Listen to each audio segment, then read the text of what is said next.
Good morning students. आज हम लोग वर्कशीट नंबर 45 को डिस्कस करेंगे। आज हम अस्थायी ऊतक के बारे में पढ़ेंगे। पादप ऊतक के दो भाग होते हैं, एक विभज्योतक ऊतक और दूसरा अस्थायी ऊतक। तो अस्थायी ऊतक को इस वर्कशीट में हम डिस्कस करेंगे। तो अस्थायी ऊतक किसे कहते हैं? वह ऊतक जिसमें कोशिका विभाजन की क्षमता नहीं पाई जाती है उसे अस्थायी ऊतक कहते हैं। अस्थायी ऊतक दो प्रकार के होते हैं, सरल अस्थायी ऊतक और जटिल अस्थायी ऊतक। सरल अस्थायी ऊतक वह ऊतक है जिसमें एक ही प्रकार की कोशिकाएं पाई जाती है, या तो वह गोलाकार होती है या अंडाकार होती है या बहुभुजी होती है। एक ही प्रकार की कोशिका से मिलकर सरल अस्थायी ऊतक बनता है। जटिल अस्थायी ऊतक वह ऊतक जिसमें विभिन्न प्रकार की कोशिकाएं सम्मिलित होती है। अब सरल अस्थायी ऊतक के प्रकार के बारे में पढ़ेंगे। तो सरल अस्थायी ऊतक तीन प्रकार के होते हैं। पहला है इसका पेरेन्काइमा, दूसरा कोलेनकाइमा और तीसरा स्क्लेरेन्काइमा। पेरेन्काइमा की कुछ प्रमुख विशेषताएं हैं। यह पौधों में आधारीय पैकिंग का काम करते हैं, अतः इन्हें पैकिंग ऊतक भी कहते हैं। पेरेन्काइमा की कोशिकाएं अक्सर पत्तियों की अंदरूनी सतह, तने और जड़ों के भराव में पाई जाती है। इनकी कोशिकाएं जीवित होती है और कोशिका भित्ति बहुत पतली होती है। इनकी कोशिकाएं बंधन मुक्त होती है। इनके मध्य काफ़ी रिक्त स्थान होता है जिसे अंतराकोशिक स्थान कहते हैं। पेरेन्काइमा पौधों को आधार प्रदान करता है। इनकी कोशिकाओं में बड़ी रसधानियाँ होती है जो जल और भोजन का भंडारण करती है। पेरेन्काइमा का रूपांतरण होता है। तो पेरेन्काइमा का दो रूपांतरण है, एक है क्लोरेन्काइमा।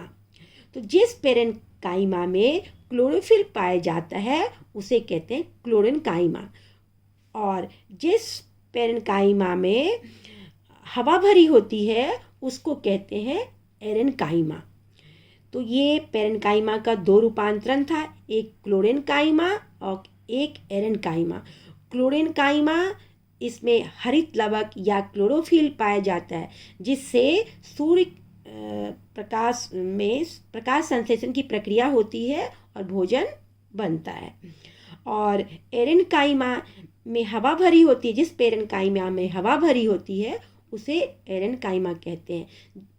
अक्सर ये जलीय पौधे होते हैं।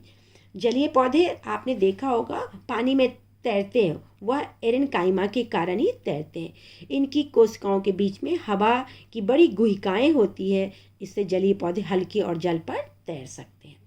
अब हम वर्कशीट को डिस्कस कर लेते हैं। आपका पहला प्रश्न है, पादपों में अस्थायी ऊतक कितने प्रकार के होते हैं, उनके नाम लिखिए।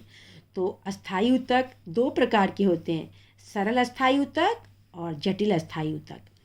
दूसरा प्रश्न है, विभेदीकरण क्रिया किसे कहते हैं? विभज्योतक ऊतक द्वारा बनाई गई कुछ कोशिकाएं एक विशेष विभाजन प्रक्रिया के बाद धीरे धीरे विभाजन की क्षमता खो देती है, फिर अस्थायी ऊतक का निर्माण करती है। किसी कोशिका को विशिष्ट कार्य करने के लिए अस्थायी रूप और आकार लेने की क्रिया विभेदीकरण कहलाती है।